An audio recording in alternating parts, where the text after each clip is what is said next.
Hi అండి, నేను చిన్నీని. మనం ఈరోజు పనసకాయ తోటి బిర్యానీ చేసుకుందాం. పనసకాయ, ఇది పచ్చి పనసకాయ అండి, లేత పనసకాయ అన్నమాట. అయితే దీనికి ఉప్పు పసుపు వేసేసి మనకి ఇస్తారు వాళ్ళు, మనం కొనుక్కొచ్చుకున్నప్పుడు.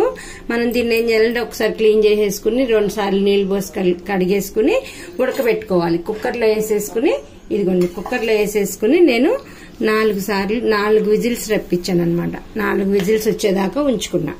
ఉప్పు పసుపు వేసి ఉడకబెట్టుకున్నా. దీనికి కొంచెం గరం మసాలా అన్ని, చెక్క లవంగ షాజీరా అన్ని వేసుకున్నా. ఇందులో కొంచెం పసుపు, కొంచెం మిరియాల పొడి, కొంచెం కారం, ఉప్పు.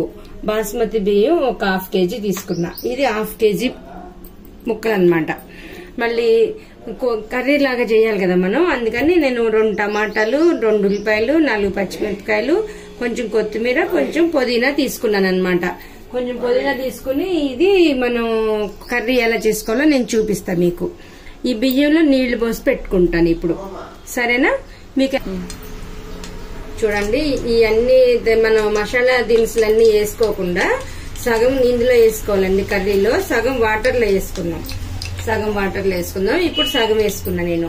ఇప్పుడు ఏం చేయాలంటే ఈ ఉల్లిపాయ ముక్కలు, పచ్చిమిరపకాయ ముక్కలు వేసేసుకుని వేయించుకోవాలి, బాగా కర్రీ వేయించుకోవాలి.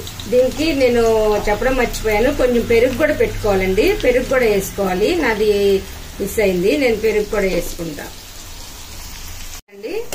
కొంచెం ఎగిపోయినాయి కదా ఉల్లిపాయ ముక్కలు. ఇప్పుడు టమాటాలు వేసేసుకుందాం. టమాటాలు వేసేసుకుని 1 నిమిషం ఉన్నాక టమాటాలు, అప్పుడు ఈ ముక్కలు ఉడకబెట్టుకున్న ముక్కలు వేసుకుందాం మనం. టమాటాలు వేసేసుకుని ఈ కారం వేసేసుకోండి, ఉప్పు వేసేసుకోండి, ఈ మిరియాల పొడి, పసుపు వేసేసుకోండి. అయిపోతే మనం టోటల్ ఐటమ్స్ అన్ని వేసేసుకున్నాం. కొంచెం కొత్తిమీర, పుదీనా కూడా కొద్దిగా వేసేసుకుంటున్నా. కొంచెం వేసేసుకున్నా. మిగతాది వాటర్లో వేసుకుందాం, బాగుంటుంది, ఫ్లేవర్ బాగుంటుంది అనమాట. ఇప్పుడు కొంచెం ఇది అన్ని గరం మసాలానమాట. గరం మసాలా కొంచెం వేసుకోండి. నేను పెట్టడం మర్చిపోయాను, కొంచెం వేసుకోండి. కొంచెం వేగిన తర్వాత కొంచెం పెరిగేసుకోవాలండి. కొద్దిగా పెరిగేసుకుంటే బాగుంటుంది. ఇప్పుడు పెరిగేసుకున్నాక మనం ముక్కలు వేసుకుందాం. బాగుంటుంది. కొంచెం చూడండి, పెద్ద గరిటెతోటి 2 గరిటెలు పెరిగేసుకోండి. 2 గరిటెలు పెరిగేసుకుంటే సరిపోతుంది. నేనంతా పైన మీగడంతా వేసుకున్నా, పెరుగు మీద ఉన్న మీగడంతా వేసుకున్నాను, బాగుంటుందని మీగడేసుకున్నా. ఇప్పుడు ఒకసారి కలిపేసుకోండి. చక్కగా కలిసిపోయింది కదా. ఈ ముక్కలు వేసేసుకున్నాం, బిర్యానీకి ముక్కలు వేసేసుకున్నాం. కొంచెం ఒకసారి కలిపేసుకుని మూత పెట్టేస్తే చక్కగా మగ్గుతుంది. నేను 1 నిమిషం దీన్ని మగ్గనిచ్చుకుంటా. కర్రీ మగ్గిన తర్వాత మళ్ళీ నేను మీకు తీసి చూపిస్తా, సరేనా? కొంచెం వాటర్ పోసుకుంటే కొంచెం వాటర్ పోద్దాం. చూడండి, చిన్న గిన్నెతో గిన్నెడు వాటర్ పోసాను అంతే. మూత పెట్టేసి కొంచెం ఈ మసాలా అంతా ఈ ముక్కలకి పట్టాలన్నమాట, అంతే. వేరే ముక్కలు ఉడికిపోయినాయి చక్కగా. ఈ ముక్కల్ని జాగ్రత్తగా డీల్ చేయాలండి, ఎందుకంటే 4 విజిల్స్ తెప్పించుకున్నాం కనుక ముక్కలు తొందరగా ఉడికిపోతాయి. ఇప్పుడు దీన్ని జాగ్రత్తగా డీల్ చేయాలన్నమాట. చూడండి, కొద్దిగా వాటర్ ఉన్నాయి కదా, ఆ వాటర్ అంతా అయిపోయేదాకా ఉంచుకుందాం. ఇంకొక 2 నిమిషాలు ఉంచుకుందాం. చాలా కేర్గా తిప్పాలండి, మళ్ళీ అయితే ఊడిపోతాయి. అందుకని చాలా జాగ్రత్తగా కదిలించుకోండి, సరేనా? ఇంకొక 2 నిమిషాలు ఉంచుకుందాం. ఈ లోపు పక్కన నీళ్లు పెట్టుకున్నాను, నీళ్లు కాగించుకుందాం. పక్కన నీళ్లు పెట్టుకున్నాను. ఈ నీళ్ళల్లో కొంచెం ఉప్పు వేసుకుందాం, కొంచెం వేసుకుందాం. ఈ మిగిలిన పుదీనా, కొత్తిమీర వేసేస్తున్నా. చక్కగా ఫ్లేవర్ వస్తుంది అనమాట. పుదీనా ఫ్లేవరు రైస్ కి మంచిగా పట్టుకుంటుంది అనమాట. కొంచెం ఉప్పు కూడా వేస్తాను.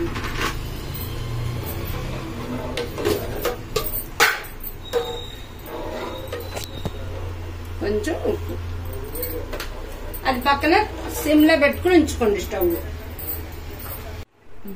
చూడండి దీంట్లో గరం మసాలా అవి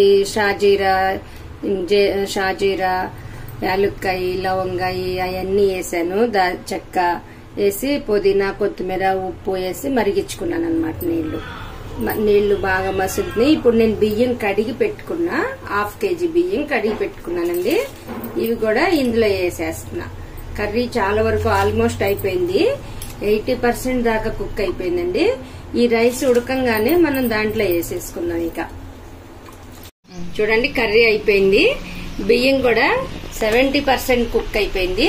70% కుక్ అయిపోయిన బియ్యాన్ని ఇలా తీసుకుని ఒక లేయర్ లాగా పోసేసుకుందాం. ఒక లేయర్ లాగా దీని మీద పోసేసుకుంటే చక్కగా కుక్ అయిపోతుంది. ఇలా పోసేసుకుందాం. దాంట్లో ఉన్న వాటర్ కి ఈ వాటర్ కి సరిపోతుంది అనమాట. ఇక పైనుంచి కొంచెం వాటర్ పోద్దాం, అప్పుడు ఇంకా సరిపోతుంది. చూసారా? ఇప్పుడు ఏం చేద్దామంటే కొంచెం వాటర్ తీసుకుని ఇలా పైన ఇలా సరిపోతుంది. ఇక ఈ వాటర్ తోటి రైస్ మగ్గిపోతుంది అనమాట. చూసారా? వావ్, ఎంత బాగుందో చూసారా? పైనుంచి కొంచెం కుంకుమ పువ్వు వాటర్ వేసానండి. రైస్ చక్కగా ఉడికింది. రైస్ చూడండి ఎంత బాగా అయిందో, చాలా బాగా పొడి పొడిగా మంచిగా సూపర్ అయింది. Wow wow, super super. చూసారా? ముక్క చికెన్ బిర్యానీ దేనికి పనికిరాదు దీని ముందు, అంత సూపర్ అయింది.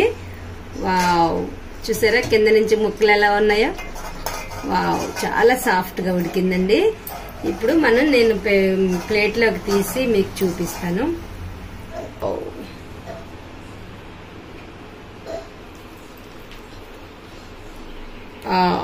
సూపర్ సూపర్ బిర్యానీ అయింది. చూసారా? ఇప్పుడు దీన్ని రైతా తోటి చక్కగా ఎంజాయ్ చేయండి. ఎంత బాగుందో చూసారా? మీరు కూడా తప్పకుండా చేసుకుని ఎలా ఉందో చూసి ట్రై చేసి తిని నాకు చెప్పండి. కామెంట్స్ ఇవ్వండి, లైక్స్ ఇవ్వండి, షేర్ చేసుకోండి ప్లీజ్.